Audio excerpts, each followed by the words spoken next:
चलिए बच्चे, अब अपने लोग आरटीपी सीरीज में कुछ शॉर्ट नोट्स है, कम से कम कुछ शॉर्ट नोट्स एक बार कर लेते हैं। और जिसमें सबसे पहला जो मैंने पेपर लिया मई 22 का। एक्चुअली मेरा काम क्या रहेगा, ये जो इंस्टीट्यूट का लैंग्वेज है ना, ये आपको पढ़ के समझा दे। क्योंकि जनरली क्या होता है, बच्चों का ये डाउट रहता है कि भैया इंस्टीट्यूट का जो लैंग्वेज है ना, वो समझ में नहीं आता, थोड़ा इंग्लिश में प्रॉब्लम हो जाता है। तो अपने लोग थोड़ा समझने की कोशिश करते हैं। देख क्या क्या चीज के ऊपर शॉर्ट नोट पूछा है। पहला बोलता है नोटिंग चार्जेस के ऊपर शॉर्ट नोट लिखिए। अगर आप लोगों को नोटिंग चार्जेस याद हो तो एक बार मैं कहानी याद दिलाता हूं, नोटिंग चार्जेस होता क्या है। हाँ, वो बिल्स ऑफ एक्सचेंज में था। जब मान ले ड्रॉई, एक होता है ड्रॉवर जो बिल ड्रॉ करता है, और एक ड्रॉई जो बिल एक्सेप्ट करता है, जिसको पैसा देना है।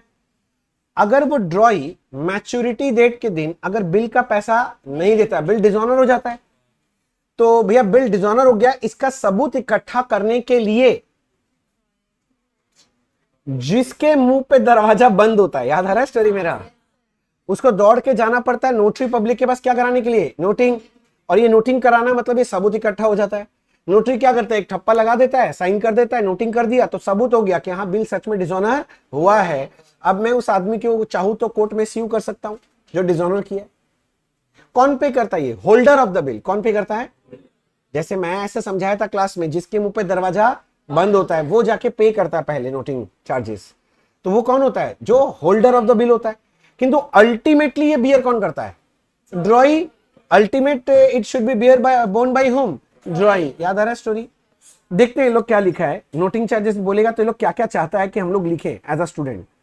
ये लोग बोल रहा है it is necessary that the fact of dishonour, किसका बोला, फैक्ट ऑफ डिसऑनर। ये कीवर्ड है बच्चे, लोग खोजता है कि fact of dishonour and the cause of dishonour.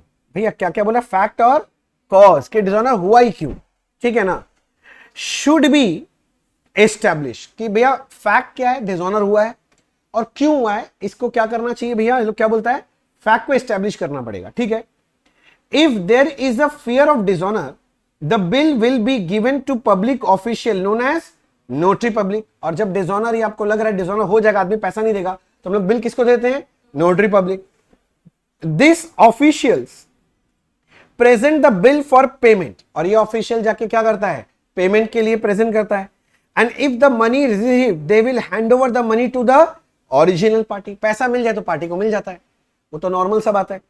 But if the bill is dishonoured, असली कहानी तो यही चालू होता है, they will note the fact of dishonour. याद करो मैंने ऐसे समझाया था कि अगर डिसऑनर होता है ये लोग को पता चल जाता है। कैसे, क्योंकि ये लोग ही एक्चुअली में जाके प्रेजेंट करता है, इनको पता चल गया डिसऑनर हो गया। And reasons given and give the bill back to the client. ये लोग नोटिंग करके ये बिल वापस किसको दे देता है, हाँ क्लाइंट को, जो उसको बिल पकड़ाया था उसको दे देता है। For this service they charge a small fees, और ये काम करने के लिए वो 50 रुपए, याद करो मेरा एग्जांपल था क्लास में, वो लेता है लोग। This fees is known as noting charges. बस इसी को हम लोग क्या बोलते हैं, noting charges. The amount of noting charges is recoverable from the party who is responsible for dishonour. और ये पैसा किससे लिया जाता है अल्टीमेटली, हाँ ड्रॉई, मतलब जो रिस्पॉन्सिबल है उससे जाके पैसा ले लो। इतना ही लिखना है। तुम देखा कि फालतू बकवास किया है, टू दी पॉइंट आंसर लिखना। बहुत लोग बोलते हैं ना आधा आधा पन्ना लिख दे भैया 4 नंबर का शॉर्ट नोट आया, ऐसा कुछ नहीं है। ये प्रोफेशनल एग्जाम है, यहां लिखना है टू द पॉइंट, ना ज्यादा ना कम। क्लियर हो गया। अच्छा नेक्स्ट देखो शॉर्ट नोट किस पे पूछ रहा है, ऑब्जेक्टिव ऑफ अकाउंटिंग स्टैंडर्ड्स। याद करो जब मैं थ्योरेटिकल फ्रेमवर्क पढ़ा रहा था तब इसको इंपॉर्टेंट लगवाया था कि अकाउंटिंग स्टैंडर्ड का ऑब्जेक्टिव क्या क्या है। तो मैंने बताया था हार्मोनाइजेशन ऑफ अकाउंटिंग पॉलिसीज, याद है, अरे नहीं बोले याद तो है नहीं भैया, बस हाँ मुंडी हिलाना पड़ेगा। चलो ठीक है, मैं पढ़ देता हूं।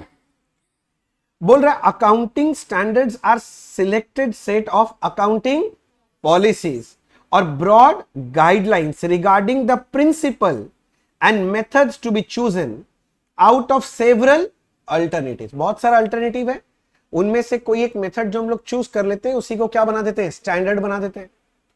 The main objective of accounting standard is to establish standards which have to be complied with to ensure that financial statements are prepared in accordance with generally accepted accounting principle. बोला मेन ऑब्जेक्टिव क्या है?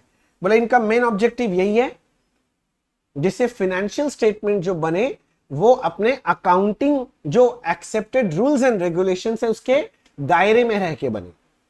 ठीक है ना। आगे बोलता है यहां पर accounting standard 6 to suggest rules and criteria of accounting measurement.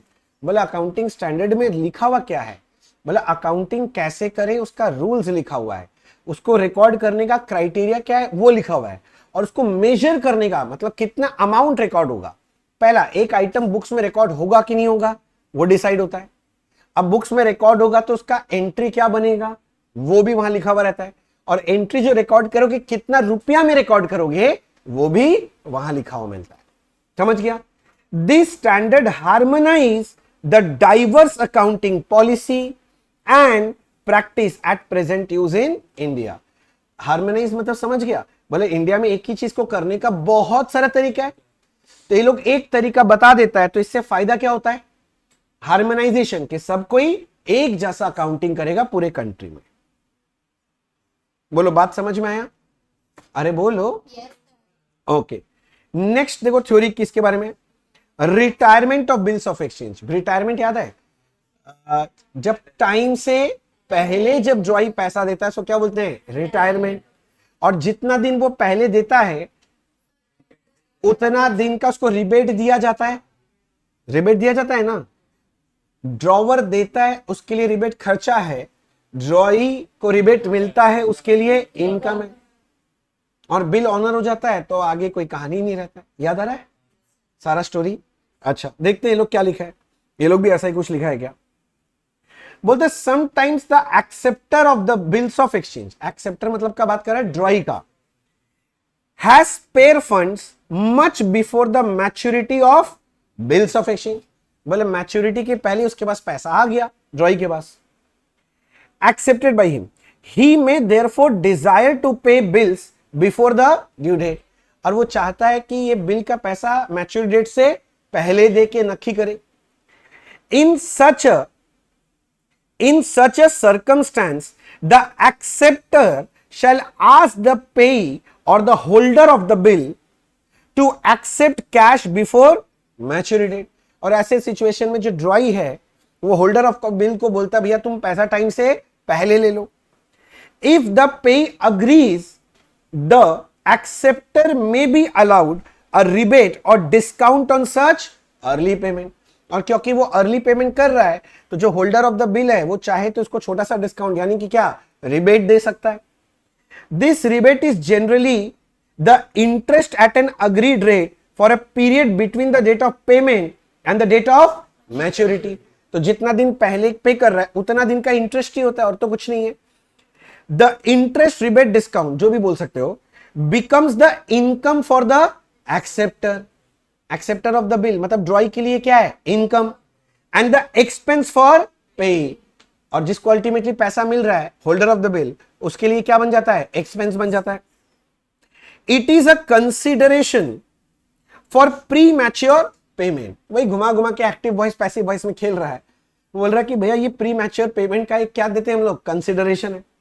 When a bill is paid before due date it is said to be retired under rebate. और कोई भी आदमी टाइम से पहले पैसा दे रहा है बस उसी को क्या बोलते हैं? रिटायरमेंट ऑफ बिल बोलते हैं अंडर रिबेट, मतलब रिबेट के साथ। तुम देखा पूरा पैराग्राफ में इस जगह तो बहुत घुमा घुमा के लिखा है, एक ही बात को 4 बार बोला है, पर ठीक है। अब बोल कुछ समझने में दिक्कत है कोई पॉइंट? क्योंकि ये सब क्वेश्चन है तो अटेम्प्ट लेना चाहिए। क्या पता कि ऐसा कोई, मैं क्यों थ्योरी हमेशा बोलता हूं कि बैकअप के लिए ये सब पढ़ के जाना चाहिए। मैं क्यों पढ़ा रहा हूं? ऐसा कभी कभी हो सकता है कि इंस्टीट्यूट आपको जो क्वेश्चन दे ना, कोई एक ऐसा क्वेश्चन आ जाए जो बहुत डिफिकल्ट बहुत लेंदी दे दिया। मेरा बात समझ रहा है? अब वो क्वेश्चन तुमको पता है या तो तुमको आता नहीं है ठीक से, या फिर तुम करेगा तो उसमें कुछ कांड कर ही देगा, देख के समझ में आ रहा। तो ऐसा सिचुएशन में बुद्धिमानी क्या है कि थ्योरी अटेम्प्ट कर लो, छोड़ के क्यों जाएंगे?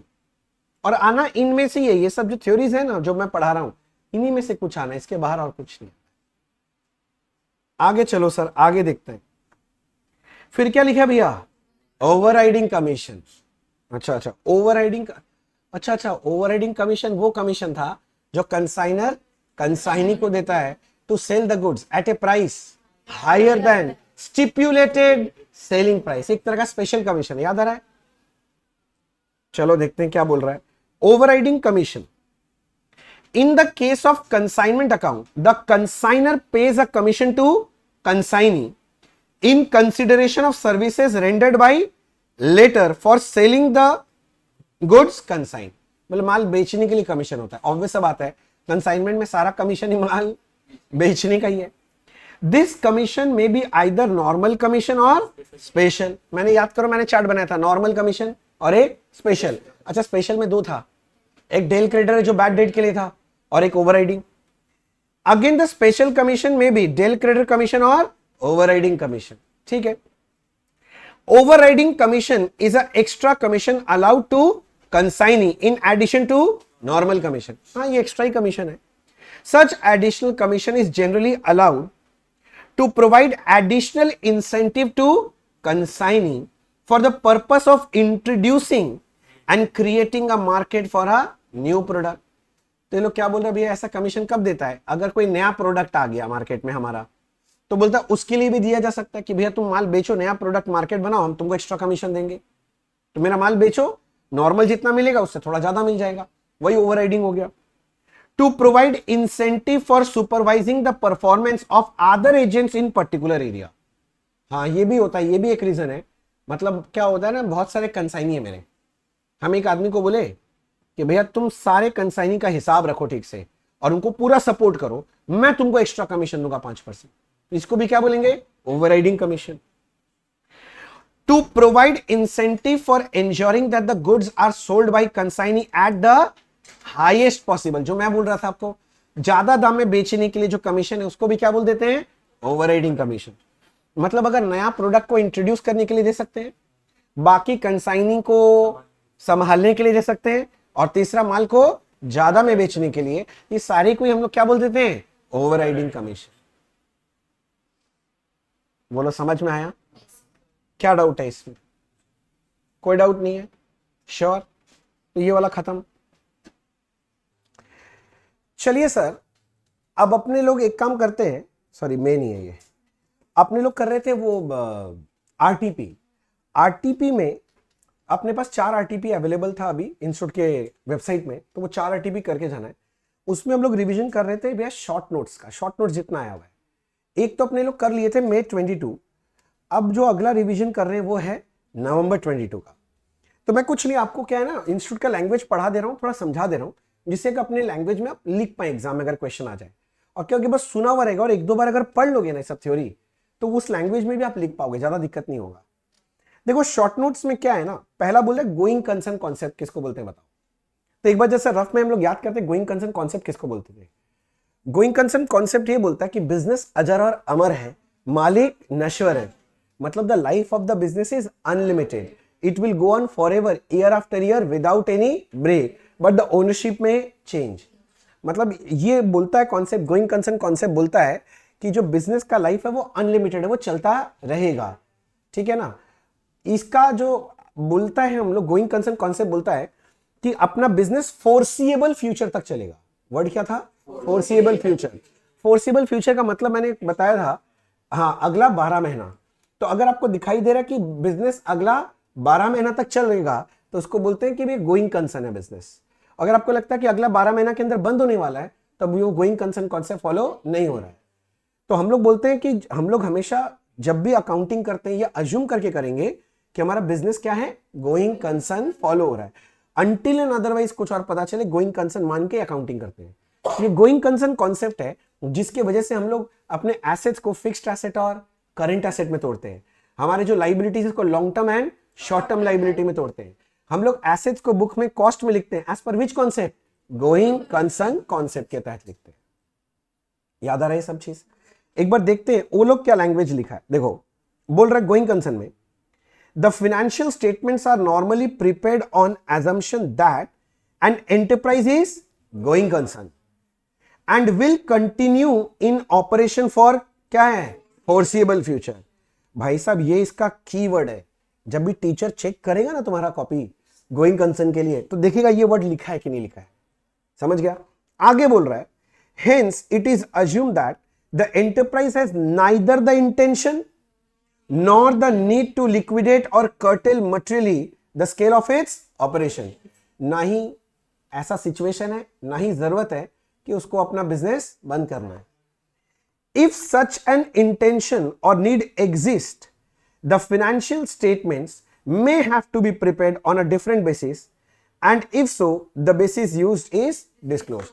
और बोलता अगर आपको ऐसा पता चल जाए कि गोइंग कंसर्न कौन से फॉलो नहीं हो रहा है, तो सीधा सीधा बात इतना घुमा के बोला है, हम लोग एसेट्स को कॉस्ट में वैल्यू नहीं करते हैं, नेट रियलाइजेबल वैल्यू में वैल्यू करते हैं. ये बात बोलना चाहते. क्लियर हो गया? अच्छा, अगला क्या दिया देखो, objectives of preparing trial balance. बोले ट्रायल बैलेंस क्यों बनाते हैं, तो यहीं पर पढ़ लेते हैं. तो बोलता है the preparation of trial balance has the following objective. क्या क्या ऑब्जेक्टिव दिया, पढ़ते हैं. बोलते checking the arithmetical accuracy of accounting entries. ये पहला पॉइंट है इसका, checking the arithmetical accuracy of accounting entries. अरे हम लोग ट्रायल बैलेंस बना के क्या चेक करते हैं, डेबिट क्रेडिट टैली कर रहा है कि नहीं कर रहा है. अगर डेबिट क्रेडिट टैली कर गया, इसका मतलब it gives a proof of arithmetical accuracy of books of accounts, कि एरिथमेटिकली करेक्ट है, मतलब जितना डेबिट में लिखा है उतना क्रेडिट में लिखा है. अच्छा, वही बोला देखो, trial balance enables one to establish whether the posting and other accounting processes have been carried out without committing arithmetical error. In other words, the trial balance helps to establish the arithmetical accuracy of the books. बोलो ठीक हो गया. दूसरा point क्या बोल रहा है, basis for preparation of financial statement. तो बोला हम लोग जो फाइनल अकाउंट्स बनाते हैं ना, उसके लिए बेसिस ट्रायल बैलेंस. याद करो जब तुम लोग फाइनल अकाउंट्स का सम करता था, क्या दिया हुआ रहता था, ट्रायल बैलेंस देख के बनाते हैं, तो फाइनल अकाउंट्स बनाने में हेल्प करता है. तो वही बोल रहा है देखो, यहां क्या बोल रहा है, trial balance forms the basis for preparing financial statement such as income statement. Income statement मतलब trading PL and क्या, balance sheet. The trial balance represent all transaction relating to different account in a summarized form for a particular period. और trial balance में हमने साल भर में जितना भी ट्रांजैक्शन किया है उसका समरी कहां मिल जाता है, ट्रायल बैलेंस में. चाहे वो एसेट हो, लाइबिलिटी हो, इनकम हो, एक्सपेंस हो, सब कुछ वही मिल जाता है. In case the trial balance is not prepared, it will be almost impossible to prepare financial statement to know profit or loss made by business during a particular period or its financial position on a particular day. वही बात घुमा के बोला कि अगर हम लोग trial balance नहीं बनाए तो एक बिजनेस के लिए ऑलमोस्ट इम्पॉसिबल हो जाता है. क्या करने के लिए, हाँ भैया, फाइनल अकाउंट्स बनाने के लिए. और फिर क्या बोल रहा है, अगला पॉइंट बोला, ये हेडिंग है देखो, समराइज क्या, लेजर. अरे ट्रायल बैलेंस में तो सारे लेजर का बैलेंस ही लिखते हैं, तो वहां समरी मिल जाता है पूरा. वही बोलना चाह रहा है. तो बोल रहा है देखो, trial balance contains the ledger balances on a particular day. Thus the entire ledger is summarised in the form of trial balance. The position of a particular account can be जज simply by looking at the trial balance. मतलब trial balance देखते ही सब कुछ समझ में आने लग जाता है. The ledger may be seen only when details regarding the account are required. बोलते बार बार आपको अकाउंट देखने का जरूरत नहीं है, ट्रायल बैलेंस देखेंगे समझ में आ जाएगा. हाँ, अगर मेरे को अकाउंट का डिटेल्स देखना है तब मैं जाके लेजर अकाउंट में देखूंगा, नहीं तो ट्रायल बैलेंस से सब पता चल जाएगा. बोलो क्लियर हो गया. अरे ये वाला थ्योरी क्लियर हुआ. अच्छा, आगे बढ़ते हैं. देखो आगे बोल रहा है रिटायरमेंट ऑफ बिल. रिटायरमेंट का मतलब क्या, सीधा सीधा टाइम से पहले पैसा दे देने को क्या बोलते हैं, रिटायरमेंट. अच्छा, वो लास्ट वाला जो वो था आरटीपी, उसमें भी था शायद रिटायरमेंट. तभी भी एक बार रीडिंग कर लेते हैं, ज्यादा मैं टाइम नहीं लगा रहा है इसमें. Sometimes the acceptor of bill of exchange has spare funds much before the maturity of the bill. जो ड्रॉई है ना, जिसको पैसा देना है, उसके पास टाइम से पहले पैसा आ जाता है, बोल रहा है. ठीक है, accepted by him, he may therefore desire to pay the bill before the due date. अब ड्रॉई के मन में यह आ जाता है कि हम पैसा तो आ ही गया, हम टाइम से पहले दे देते हैं. In such circumstances the acceptor shall ask the payee और the holder of the bill to accept cash before the maturity date. मतलब बोलना चाह रहा, अब ड्रॉई ड्रॉअर के सामने प्रस्ताव रखेगा कि मैं आपको पहले पैसा देना चाहता हूं, आप पहले पैसा ले लीजिए मेरे से. इफ पेई agrees, the acceptor may be allowed a rebate or discount on such early payment. और अगर ड्रॉवर ये बात मान लेता है तो ड्रॉवर ड्रॉई को क्या देगा, वही रिबेट देगा, रिबेट वही बोल रहा है।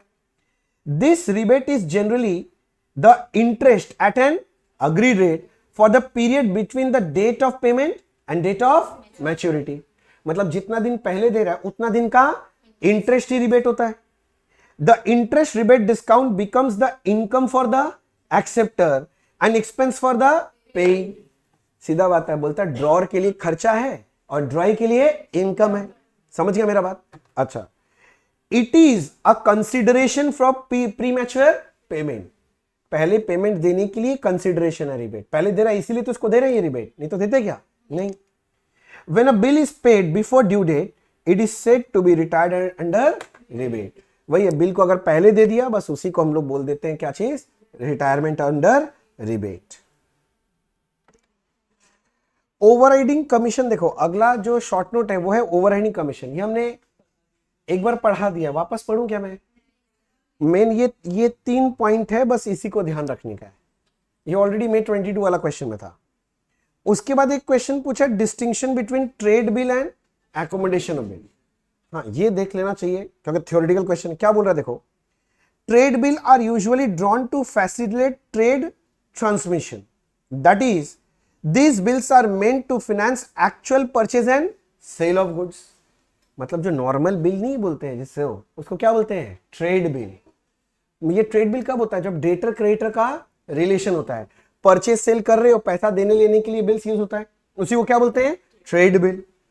On the other hand an accommodation bill is one which is drawn, accepted और endorse for the purpose of arranging financial accommodation for one और मोर इंटरेस्टेड पार्टीज। किंतु एकोमोडेशन बिल किसके लिए होता है? For arranging funds. On discount of trade bill full amount is retained by drawer. Normal bill में जब discount होता है तो डिस्काउंट कौन बियर करता है? पूरा का पूरा drawer. In accommodation bill however the amount may be shared by drawer and the drawee in agreed ratio. वही उनका जो फंड शेयरिंग रेशियो उसमें शेयर करता है। डिफरेंस समझ में आ रहा है? अगला, trade bill is drawn for some consideration while accommodation bill is drawn and accepted without any consideration। वही घुमा के बोला कि ट्रेड बिल के लिए डेटर क्रेडिटर रिलेशनशिप होता है, पैसा देना लेना होता है, तब ट्रेड बिल आता है। किंतु एकोमोडेशन बिल जो होता है फ्रेंडशिप का रिलेशनशिप है, कोई पैसा देने लेने का बात नहीं होता है।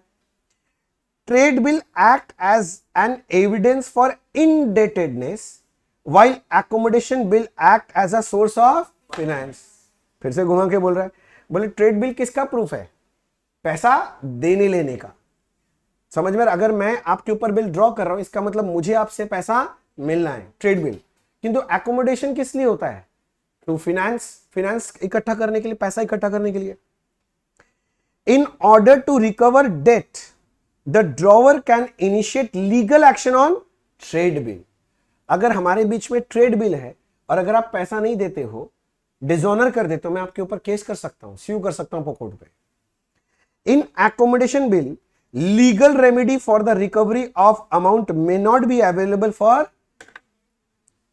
तो बोलता है एकोमोडेशन तो दोस्ती में होता है, तो इसमें क्या है ना कि लीगल हेल्प बहुत ज्यादा अवेलेबल नहीं है। समझ में आ गया? ये एक डिफरेंस है, बस खत्म है ये वाला। बोलो समझ में आ गया? ठीक है। अब जून 23 का एक बार देख लेते हैं। इसमें पहला जो दिया है वो है अकाउंटिंग कन्वेंशंस। तो ये सब तो वैसे पढ़ा हुआ है, पर एक बार रीड कर देता हूं इंस्टीट्यूट का लैंग्वेज भी।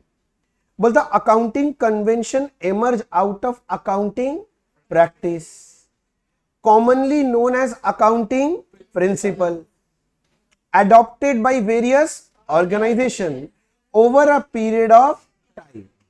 याद है ना कन्वेंशन, मैंने समझाया था रिचुअल जो चलता आ रहा है, अकाउंट्स करते करते करते करते जो रूल्स बन गया ये ऐसे ही करेंगे, उसी को क्या बोलते हैं? कन्वेंशन। अच्छा, this conventions are derived by usage and practice.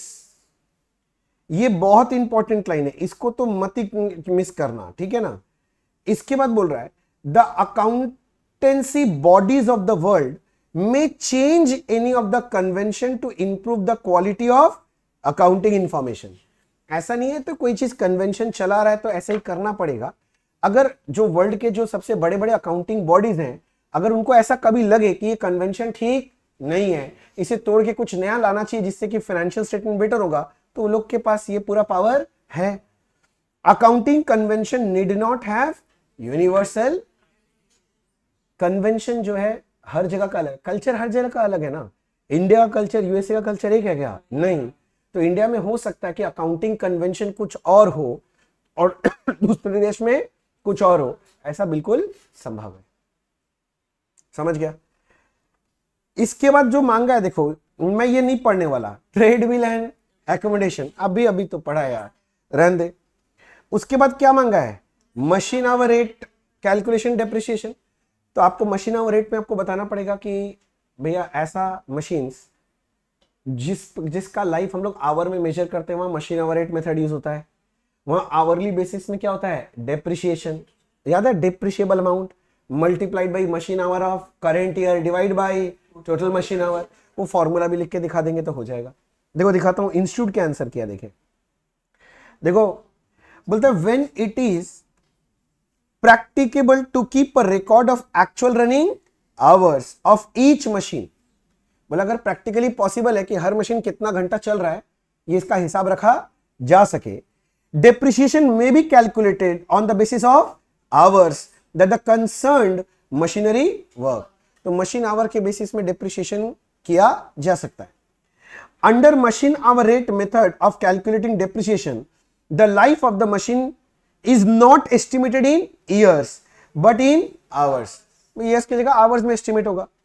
Thus, depreciation is calculated after estimating the total number of hours that the machine will work during the whole life. तो पूरे जिंदगी में कितना घंटा मशीन चलेगा उसका एक एस्टिमेशन निकाल के फिर हम लोग चालू करते हैं depreciation. However, it may have to be varied from time to time on a consideration of the changes in economic and technological condition which might take place to ensure that the amount provided for depreciation correspond to the considered appropriate in the changed circumstances। बोलते हैं पहले साल आप estimate कर लिए इतना घंटा चलेगा जिंदगी भर में, पर ऐसा नहीं है कि वो चेंज नहीं हो सकता एस्टिमेशन, आगे जाके आपका एस्टिमेशन चेंज हो ही सकता है। अरे बोलो, हम लोग करते ना change in factors of depreciation. आज मैं सोचा हूं 1 लाख घंटा चलेगा, पर मशीन को इतना बुरा तरह से यूज कर रहा है सब कोई कि 1 लाख नहीं 80,000 घंटा चलेगा आगे जाके। और अगर ऐसा कुछ होगा तो हम डेप्रिसिएशन का अमाउंट सेम रखते हैं कि चेंज कर देते हैं? तो लोग वही बोल रहा है कि आगे जाके चेंज कर देंगे सर्कमस्टांसेस को देख के, जिससे डेप्रिसिएशन का चार्ज सही निकल के आए। समझ में आ रहा है ना? Change in factors of depreciation prospective change होता है, डेप्रिसिएशन का अमाउंट चेंज हो जाता है, वही बोल रहा है। Proper records are maintained for running hours of the machine and depreciation is computed accordingly. बोला ये मशीन आवर जो है ना, कितना मशीन चल रहा है एक्चुअल में, इसका हिसाब ठीक से रखना पड़ेगा। मन मर्जी से करने से नहीं चलेगा कि इतना चला होगा, ऐसे नहीं चलेगा, हिसाब रखना पड़ेगा। For example the cost of machine 10 lakh and the life of machine estimated 50,000 hour. The hourly depreciation will be calculated total cost of machine divide by क्या लिखा है? Estimated life. अगर मैं होता तो यहां से स्क्रैप वैल्यू भी माइनस करता, क्योंकि एक्चुअली क्या लेना चाहिए? डेप्रिशिएबल अमाउंट लेना चाहिए। तो वही करके बताया कि 1 घंटे का इतना डेप्रिसिएशन है। If machine runs 2000 hour in a particular period, depreciation कितना होगा? 2000 इंटू 20, 40,000। बोलो समझ आ गया? ये आने से लिखा जा सकता है अब? ठीक है। पॉइंट नंबर 4 क्या बोलते हैं? जर्नल किसको बोलते हैं? चलो पढ़ लेते हैं, तुम लोग को तो पता नहीं होगा आज के दिन में, बहुत डिफिकल्ट क्वेश्चन है। The transactions are first entered in a book called journal to show which account should be debited and which should be credited. Journal create preliminary record। सबसे पहले कहां रिकॉर्ड होता है? जर्नल में, इसलिए preliminary record and is called, क्या लिखे हैं? हाँ, जब छोटा छोटा टुकड़ा तोड़ते हैं उसको क्या बोलते हैं? Subsidiary book. All transactions are first recorded in journal as and when they occur. The record is chronological, date wise होता है, otherwise it would be difficult to maintain the record in an ordinary manner. Journal gives details regarding any transaction, ठीक है? Thus journal tells the amount to be debited and the credited and also the account involved. Journal में क्या मिलता है? 2 account मिल जाता है, कौन सा डेबिट होगा कौन सा क्रेडिट और उसका कितना अमाउंट होगा, ये मिल जाता है। ज्यादा लिख रहे हैं तो लिख सकता है, जर्नल 5 कॉलम में बनता है, date, particular, ledger folio, debit और क्रेडिट। और ज्यादा लिखने का मन कर रहा है तो जर्नल में जो एंट्री होता है उसको क्या बोलते हैं, जर्नल एंट्री। और रिकॉर्ड करने का तरीका को क्या बोलते हैं, जर्नलाइजिंग। हर जर्नल एंट्री के नीचे छोटा एक्सप्लेनेशन आता है, उसको क्या बोलते हैं, नरेशन। लिखना तो ये भी लिख सकता है, ये लोग तो इतना ही लिखा है 2 लाइन। बोलो क्लियर हो गया। अच्छा, और उसके बाद जो क्वेश्चन है ना, देखो, periodic inventory system versus perpetual. ये मैं कितना बार बोल दिया, इंपॉर्टेंट है, सोच लो। इंस्टीट्यूट हर जगह दे रहा है, बार बार दे रहा है। इन्वेंट्री चैप्टर से है, देखो पढ़ लेते हैं। This system is based on, हाँ, पीरियोडिक में फिजिकली जाके गोडाउन में काउंट करते हैं, and it is based on books record. Perpetual continuous है, इस बुक में रिकॉर्ड करके देखते हैं। This system provides information about inventory and cost of goods sold at a particular day. जब मैं पीरियोडिक करता हूं तो मुझे क्या मिलता है, फिगर, क्लोजिंग स्टॉक जाके काउंट कर लेते हैं, वही है ना। और सीओजीएस बैलेंसिंग फिगर निकलता है, वही बोल रहा है। It provides continuous information about inventory and cost of sales. और ये एक दिन नहीं, रोज का इंफॉर्मेशन मिल जाता है कि आज कितना आया, कितना गया, कितना बच गया। This system determines inventory and takes cost of goods sold as residual figure. वही बात, इसके अंदर भैया इन्वेंट्री मिल जाता है, मैं जाके गोडाउन में काउंट करता हूं तो बैलेंसिंग फिगर क्या निकलता है, सीओजीएस। और इसमें it directly determines cost of goods sold and compute inventory as balancing. Stored ledger याद करो, बैलेंसिंग फिगर क्या निकलता है, क्लोजिंग स्टॉक। हम लोग पहले क्या निकाल लेते हैं, कॉस्ट ऑफ गुड्स सोल्ड, वही बोल रहा है। Cost of goods sold includes loss of goods as goods not in inventory are assumed to be sold. Periodic system में जब फिजिकली काउंट करते हैं तो बैलेंसिंग फिगर क्या आता है, सीओजीएस। तो कोई भी लॉस होता है तो कहां घुस जाएगा, सीओजीएस में, वही बोल रहा है। और यहां क्या लिखा है, closing inventory include loss of goods as all unsold goods are assumed to be in inventory. क्योंकि परपेचुअल सिस्टम में क्लोजिंग स्टॉक बैलेंसिंग फिगर है, तो लॉस का इफेक्ट कहां घुस जाता है, क्लोजिंग स्टॉक में। Under this method inventory control is not possible, possible ही नहीं है। और ये क्या लिख रहा है, inventory control can be exercise under this system. बोलो ठीक है। आगे, this system is simple and less expensive. और ये कॉस्टलियर है, जहां बुक्स बनाओगे, बुक्स रहेगा, आदमी रहेगा, खर्चा लगेगा। Periodic system required closure of business for counting of inventory. Periodic में जाएंगे तो शटर डाउन करेंगे, याद है ना, और फिर काउंट करेंगे, नहीं तो आएगा जाएगा तो कैसे होगा। किंतु बोल रहा है यहां पर inventory can be determined without affecting the operation of business. तो बुक्स में बन रहा है, कोई शटर डाउन करने का जरूरत नहीं। बोलो क्लियर हो गया। और कौन सा था इसमें, ये भी हो गया, बस एक और बचा है।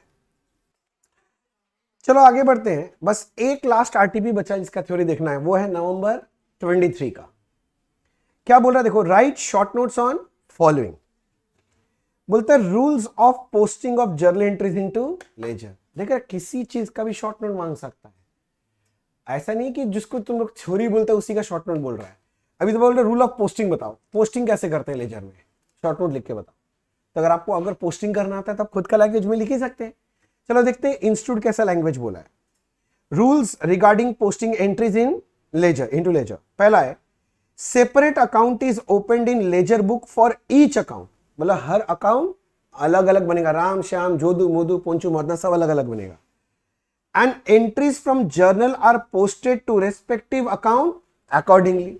और जर्नल से जिस अकाउंट का उस अकाउंट में आके आपको एंट्री करना पड़ेगा, पोस्टिंग करना पड़ेगा। It is a practice to use to and by while posting transaction in ledger. तो भैया टू और बाई लिखना पड़ेगा, डेबिट साइड में टू और क्रेडिट साइड में क्या लिखते हैं, by. The concerned account debited in the journal should also be debited in ledger. मतलब जर्नल में जिस अकाउंट को डेबिट किया, लेजर में भी वही अकाउंट क्या होता है, debit. But reference should be of respective credit account. किंतु रेफरेंस किसका डालते हैं, क्रेडिट वाला। मतलब परचेज टू राम है मान ले, तो भैया अगर परचेज टू राम है, जब परचेज अकाउंट तो डेबिट हो रहा है ना, तो हम अकाउंट को डेबिट ही करते हैं, पर रेफरेंस क्या आके लिखते हैं, यहां पर टू राम लिखते हैं। लिखिए डेबिट साइड में, किंतु लिखते कौन सा अकाउंट, दूसरा अकाउंट, वही समझा। बोलो समझ में आ गया कितना डिफिकल्ट था। अब अगला देखो, importance of BRS to a industrial unit. अब इंडस्ट्रियल कुछ भी, सीधा बात है, बिजनेस में क्या है, अब बिजनेस वर्ड की जगह क्या लिख देना, इंडस्ट्रियल यूनिट, बस काम हो गया आंसर का।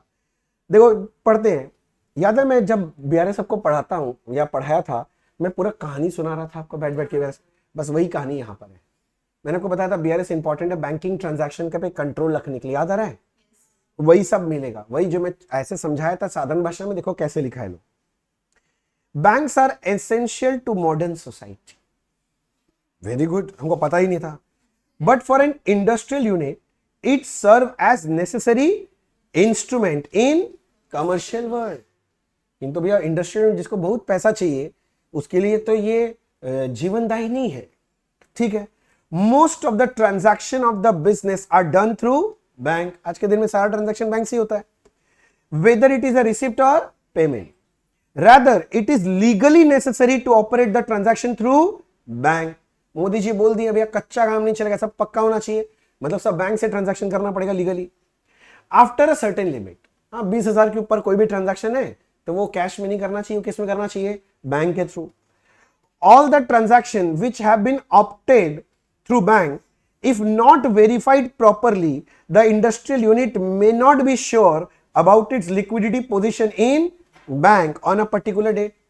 बोलता है जो भी ट्रांजैक्शन हो रहा है अगर उसका हिसाब ठीक से नहीं रखेगा ये लोग, कोई भी इंडस्ट्रियल यूनिट, तो उसको पता ही नहीं चलेगा ना ठीक से कि बैंक में जो बैलेंस दिखा रहा है वो सही भी है कि नहीं है। There may be some checks which have been issued but not presented for payment, as well as there may be some deposit which has been deposited in bank but not collected or credited so far। वही timing difference का बात बोल रहा है। Some expenses might have been debited or bill might have been dishonored, वही सब reason बता रहा है। कौन सा बोलता है, correct entry in passbook, not recorded in cash book मिल सकता है आपको। It is not known to the industrial unit in time, it may lead to worst conclusion। बोला अगर ये सही टाइम पे उन लोगों को पता नहीं चले तो भैया बैंक का सही बैलेंस क्या है उनको पता नहीं चलेगा, तो भैया हो सकता है वो कुछ डिसीजन गलत ले ले, कैश का डिसीजन लेना हो पैसा लेने देने का बात। आगे, the error committed by bank may not be known without preparing bank reconciliation statement. और अगर बैंक कोई गलती कर दे तो बिना बीआरएस बनाए तो पता चलना मुश्किल है। अच्छा, preparation of BRS prevents the chances of embezzlement. Embezzlement समझता है, चोरी हो जाना। अरे जो चोरी चमारी करता है ना, कई बार फ्रॉड होता है ना, फ्रॉड। अब मान ले मेरा अकाउंटेंट एक चेक काट के लेके चला गया, निकाल लिया, हम बीआरएस बनाए नहीं तो हमको पता चलेगा क्या, वो कैश बुक में एंट्री नहीं मारा तो हम तो कैश बुक देख रहे थे बैठ के, पासबुक से निकल चुका है पैसा। तो वही बोल रहा कि अगर चोरी चमारी होगा तो पकड़ में आ जाएगा। Hence, bank reconciliation statement is very important and is necessary for an industrial unit as it plays a key role in liquidity control of the industry। बोले इसलिए बहुत इंपॉर्टेंट है क्योंकि लिक्विडिटी पता चलता है, बैंक का पोजीशन, पैसा पता चलेगा मतलब लिक्विडिटी पता चल जाएगा। प्योर थियोरिटिकल था, घुमा घुमा के जबरदस्ती लिखने वाला थ्योरी था। नेक्स्ट अगला देखो, बोलता है bills of exchange and various party state. Bills of exchange में कितना पार्टी होता है, 3 पार्टी होता है, ड्रॉ, ड्रॉई एंड पेई। और कौन ड्रॉर, कौन ड्रॉई, कौन पेई, तुमको पता ही है। ड्रॉर कौन होता है, the seller of the goods, यानी कि creditor, one is suppose to receive the money. Drawee कौन होता है, buyer, purchaser of the goods, debtor, one is suppose to pay the money. और पे मतलब ultimately to whom the payment is made. समझ गया, देखो यही लिखा है क्या, कुछ और लिख दिया। A bill of exchange is an instrument in writing containing an unconditional order signed by maker directing a certain person to pay a certain sum of money or to the order of certain person or to the bearer of the instrument। पहले लोग bills of exchange का definition लिखा है जो negotiable instrument act में लिखा हुआ है। When such an order is accepted by the drawee on the face of order itself, it becomes a valid bills of exchange. मतलब ड्रॉइंग जैसे एक्सेप्ट कर लिया तो ये क्या बन गया, bills of exchange. There are 3 parties, क्या चीज, to bills of exchange. The drawer who draws the bill, that is the creditor to whom money is owing. The drawee, the person to whom bill is addressed, on whom it is drawn and who accepts the bill, that is the debtor. The payee, the person who is to receive the payment, जिसको ultimately पैसा मिलता है। The drawing in many cases is also the payee. मैंने example लेके समझाया हुआ है, क्योंकि पे कौन हो सकता है, ड्रॉवर खुद भी पे हो सकता है, या फिर थर्ड पार्टी को एंडर्स करेगा तो थर्ड पार्टी भी पे हो सकता है। क्लियर हो गया? अच्छा, देखो नेक्स्ट क्या मांगा है, फंडामेंटल अकाउंटिंग एजम्पशन। AS1 में फंडामेंटल अकाउंटिंग एजम्पशन दिया हुआ है, याद है? CAG बोले था मैंने, हाँ CAG। अब ऐसे G से था गोइंग कंसर्न, C से था कंसिस्टेंसी, और A से था अक्रूवल। ये तीन है। अगर आप फंडामेंटल अकाउंटिंग एजम्पशन फॉलो कर रहे हो तो इसका कोई डिस्क्लोजर देने का जरूरत नहीं है, किंतु अगर फंडामेंटल अकाउंटिंग एजम्पशन को ब्रेक करते हो तो आपको क्या बताना पड़ेगा, fact of such change and उसका इंपैक्ट क्या होगा वो भी बताना पड़ेगा फाइनेंशियल स्टेटमेंट में। याद है, नोट्स टू अकाउंट्स में डिस्क्लोजर देना पड़ता है। हाँ देखो, पढ़ लेते हैं। Fundamental accounting assumption underlie the preparation and presentation of financial statement. They are usually not specifically stated, हमेशा बोला नहीं जाता है, because their acceptance and used are assumed.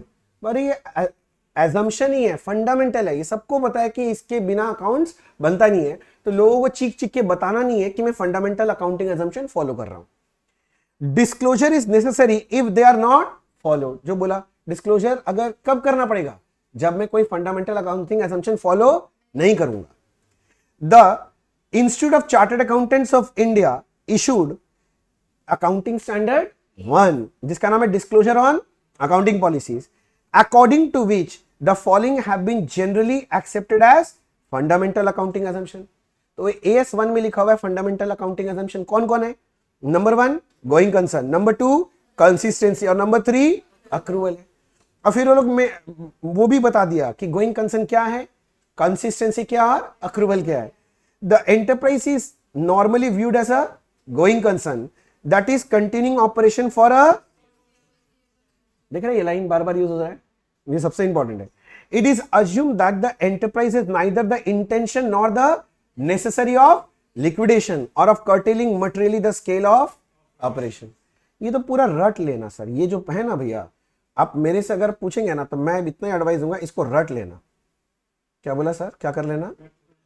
हाँ ये देखो मैंने आपके लिए एक चीज लिखा, क्या लिखा है यहाँ पर, हाँ रट लेना ही लिखा है, ठीक से देखो इंग्लिश में क्या लिखा हुआ है, मेमोराइज। अच्छा नहीं दिखाई दे रहा है, ये मेमोराइज लिखा है मैंने, मेमोराइज, मेमोराइज कर लीजिएगा।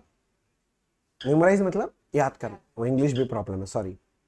कंसिस्टेंसी क्या बोलता है, it is assumed that accounting policies are consistent from one period to another. मैंने ऐसे याद दिलाया था, एक बार जो अकाउंटिंग पॉलिसी चूज कर लिया दोबारा में उसे कभी चेंज नहीं।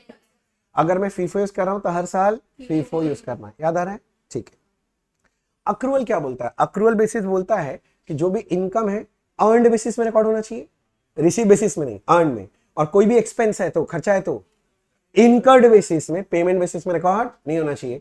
इसीलिए बचपन से जो तुम लोग आउटस्टैंडिंग प्रीपेड अक्रूड रिसीव कर रहे हो वो एज पर कौन सा बेसिस है, अक्रूवल बेसिस अकाउंटिंग है। Guided notes on terms used in financial statement defines accrual basis of accounting as the method of recording transaction by which revenue, cost, asset, liability are reflected in accounts in the period in which they accrue. जिस period में आया है उसी period में record हो जाना चाहिए, भले ही उसका पेमेंट या रिसीव हुआ हो चाहे ना हुआ। The accrual basis of accounting includes consideration relating to deferral, allocation, depreciation, amortization. Financial statement prepare on accrual basis informs user not only of past events involving the payment and receipt of cash, but also of the obligation to pay cash in future and of resources that represent cash to be received in the future. घुमा के बोला है, बोल रहा है कि accrual basis follow करने से सिर्फ इस साल का ही सब पता नहीं चलता है, आने वाले साल में कितना रुपया देना बाकी है या कितना रुपया लेना बाकी है वो पता चल जाएगा। अरे भाई कोई आउटस्टैंडिंग एक्सपेंस है तो फ्यूचर में देना बाकी है पता चल गया, और अगर कोई आउटस्टैंडिंग अक्रूड इनकम है तो कितना रुपया लेना बाकी है फ्यूचर से वो भी पता चल जाता है। बोलो क्लियर हो गया? वही देखो सिंपल चीज को घुमा घुमा के लिखा है। Hence they provide the type of information about past transaction and other events that is most useful to the user in making economic decision. बोले यूजर लोग को इकोनॉमिक डिसीजन लेने में हेल्प करता है। इससे पता चलता अक्रूवल बेसिस से। Accrual basis is also refer to as mercantile basis of accounting. Accrual basis का दूसरा नाम क्या है? Mercantile basis. हो गया। और लास्ट वाला मैं नहीं पढ़ूंगा क्योंकि अभी थोड़ा देर पहले ही पढ़ा था। क्या ये अभी पढ़ा था ना, दोबारा पढ़ना है? देखो 4 ठो आरटीपी था, हमने 4 ठो आरटीपी का थ्योरी खत्म कर। आई होप आपको हेल्प करे, बट ये सब जरूर पढ़ लीजिएगा घर में। खुद से 4-5 वर्ड पढ़ लेंगे ना तो लैंग्वेज से थोड़ा रूबरू हो जाएंगे, और लैंग्वेज से थोड़ा सा रूबरू हो जाएंगे तो अपने लैंग्वेज में भी लिखेंगे चलेगा। ऐसा जरा भी जरूरी नहीं है, मैं पहले बता दूं कि थ्योरी आपको रटा रटा लैंग्वेज में लिखना है। आप अपने लैंग्वेज में लिख सकते हो, बट वो समझ में आना चाहिए। चाइनीज वाला इंग्लिश मत लिख देना, इंग्लिश वाला इंग्लिश लिख सकता है तो ठीक है, नहीं तो फिर रटना पड़ेगा। अपने लैंग्वेज में लिख सकते हो, बस ये बोलना चाहता हूं।